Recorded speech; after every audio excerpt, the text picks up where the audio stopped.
At dahil may nagyayang mga kaibigan na bumalik sa San Vicente, Palawan, hindi na nga kaming nagdalawang isip pa.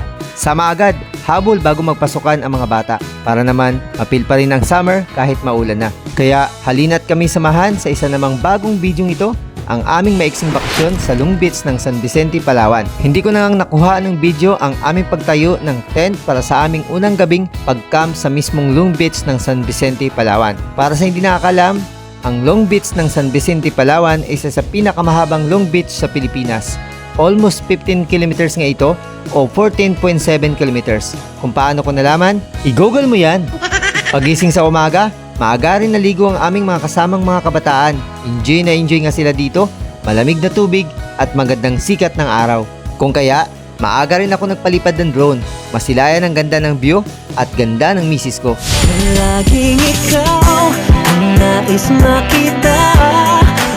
Medyo malalaki ang alon pero nakaka-enjoy naman. Para ka na rin nakikipag-wrestlingan sa mga alon. Minsan lang maging bata, kaya sulitin na natin to. Bakasyon kasamang pamilya at mga tunay na kaibigan. Yan ang kailangan mo.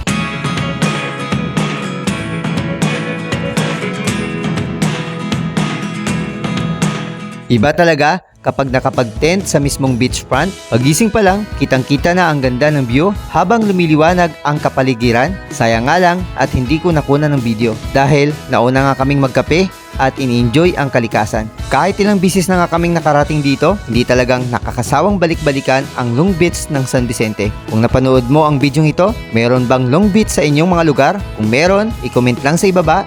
At kung taga saan ka?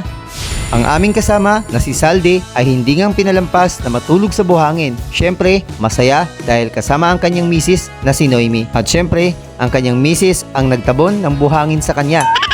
Sulit na sulit nga ang aming pagpunta dito kahit kulang ang araw namin dito pero enjoy naman. Next time, magandang tumagal dito. Kung kaya, nasabi ng isang kasama namin, gusto niyang isang linggong bakasyon. Shoutout sa couple na si Junalyn at Julius. At syempre, hindi natin makakalimutan ang nag-invite sa amin at nagpatuloy sa kanilang napakagandang apartment.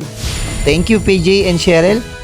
At dahil wala na nga akong maisip na script at wala na akong masabi pa, kundi subukan mo na rin magbakasyon sa isa sa pinakamahabang Long Beach. Mahaba na, long pa, walang iba, ang Long Beach San Vicente, Palawan. Salamat sa panonood sa maiksing video ito at sana huwag kalimutang i-like, subscribe o i-follow ang aming page at YouTube channel para sa next video namin.